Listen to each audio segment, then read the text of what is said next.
بسم اللہ الرحمن الرحیم۔ صرف 5 منٹ کا مدرسہ قرآن و حدیث کی روشنی میں 310واں دن 10 ذی القعدہ۔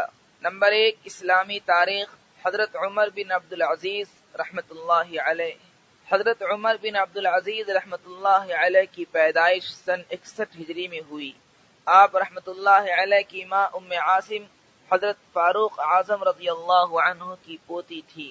اس رشتہ کی تاریخ یہ ہے، ایک مرتبہ حضرت عمر رضی اللہ عنہ نے اپنے زمانے خلافت میں اعلان کرایا کہ کوئی دودھ میں پانی نہ ملائے۔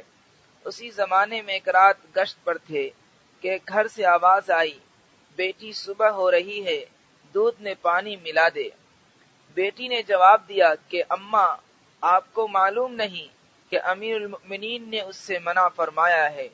ماں نے کہا کہ امیر المؤمنین اس وقت کہاں ہیں؟ ان کو کیا خبر؟ بیٹی نے جواب دیا، امیر المؤمنین کو خبر نہیں تو کیا ہوا، خدا تو دیکھ رہا ہے۔ حضرت عمر رضی اللہ عنہ نے اس گھر کو نظر میں رکھ لیا اور اپنے بیٹے عاصم سے کہا کہ تم اس لڑکی سے شادی کر لو، مجھے امید ہے کہ اس سے ایسا جواں مرد پیدا ہوگا جو سارے عرب پر حکومت کرے گا۔ عاصم نے اس سے نکاح کر لیا۔ حضرت عمر رضی اللہ عنہ کی پیشین گوئی کے مطابق اس خاندان میں عمر بن عبدالعزیز رحمۃ اللہ علیہ پیدا ہوئے، جنہوں نے خلافت راشدہ کے طرز پر حکومت کی، یہاں تک کہ انہیں عمر ثانی یعنی دوسرا عمر کہا جانے لگا۔ نمبر 2، حضور صلی اللہ علیہ وسلم کا معجزہ، اونٹ کی رفتار کا تیز ہونا۔ حضرت جابر رضی اللہ عنہ سے روایت ہے، ایک سفر میں آپ صلی اللہ علیہ وسلم کے ساتھ تھا۔ میرا اونٹ اتنا تھک گیا تھا کہ چل نہیں سکتا تھا۔ آپ صلی اللہ علیہ وسلم نے فرمایا، تمہارے اونٹ کو کیا ہو گیا ہے؟ میں نے کہا، تھک گیا ہے۔ آپ صلی اللہ علیہ وسلم نے اس اونٹ کو ہانکا اور اس کے لیے دعا کی۔ آپ صلی اللہ علیہ وسلم کی دعا کی برکت سے اس اونٹ کا یہ حال ہو گیا کہ سب اونٹوں سے آگے چلتا تھا۔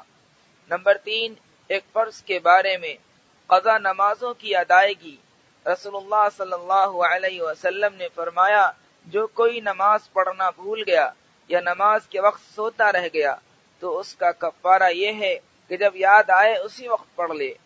فائدہ، اگر کسی شخص کی نماز کسی عذر کی وجہ سے چھوٹ جائے یا سونے کی حالت میں نماز کا وقت گزر جائے تو بعد میں اس کو پڑھنا فرض ہے۔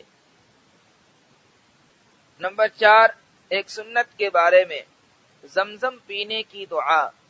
حضرت ابن عباس رضی اللہ عنہ جب زمزم پیتے تو یہ دعا فرماتے، اللہم انی اسألک علما نافعا ورزقا واسعا وشفاء من کل داء۔ ترجمہ، اے اللہ، میں تجھ سے نفع بخش علم، کشادہ روزی اور ہر بیماری سے شفا کا سوال کرتا ہوں۔ نمبر 5، ایک اہم عمل کی فضیلت، علم سیکھنے کی حالت میں موت آنا۔ رسول اللہ صلی اللہ علیہ وسلم نے فرمایا، اسلام کو زندہ رکھنے کی غرض سے علم حاصل کرنے کے دوران جس کی موت ہو جائے تو جنت میں اس کے اور نبیوں کے درمیان صرف 1 درجے کا فرق ہوگا۔ نمبر 6، ایک گناہ کے بارے میں، یتیموں کا مال مت کھاؤ۔ قرآن میں اللہ تعالیٰ فرماتا ہے، یتیموں کے مال ان کو دیتے رہا کرو اور پاک مال کو ناپاک مال سے نہ بدلو، اور ان کا مال اپنے مالوں کے ساتھ ملا کر مت کھاؤ، ایسا کرنا یقیناً بہت بڑا گناہ ہے۔ نمبر 7، دنیا کے بارے میں، دنیا چاہنے والوں کے لیے نقصان۔ قرآن میں اللہ تعالیٰ فرماتا ہے، جو شخص آخرت کی کھیتی کا طالب ہو ہم اس کی کھیتی میں ترقی دیں گے، اور جو دنیا کی کھیتی کا طالب ہو کہ ساری کوشش اسی پر خرچ کر دے تو ہم اس کو دنیا میں سے کچھ دے دیں گے، اور ایسے شخص کا آخرت میں کوئی حصہ نہیں۔ نمبر 8، آخرت کے بارے میں، زیادہ عمل کی تمنا۔ رسول اللہ صلی اللہ علیہ وسلم نے فرمایا، اگر کوئی بندہ پیدائش کے دن سے موت آنے تک اللہ کی اطاعت میں چہرے کے بل گرا پڑا رہے تو وہ بھی قیامت کے دن اپنے سارے عمل کو حقیر سمجھے گا اور یہ تمنا کرے گا کہ اس کو دنیا کی طرف واپس کر دیا جائے تاکہ اور زیادہ نیک عمل کر لے۔ نمبر 9، طب نبوی سے علاج۔ بیماریوں سے بچنے کی تدبیر۔ رسول اللہ صلی اللہ علیہ وسلم نے ایسی جگہ بیٹھنے سے منع فرمایا ہے کہ جہاں بدن کا کچھ حصہ سایہ میں ہو اور کچھ حصہ دھوپ میں ہو۔ نمبر 10، نبی صلی اللہ علیہ وسلم کی نصیحت۔ رسول اللہ صلی اللہ علیہ وسلم نے فرمایا، ابو ذر، تم جہاں کہیں ہو اللہ سے ڈرو، گناہ ہو جانے کے بعد نیک کام کر لیا کرو، یہ نیکی اس گناہ کو مٹا دے گی اور لوگوں کے ساتھ بہترین اخلاق سے پیش آؤ۔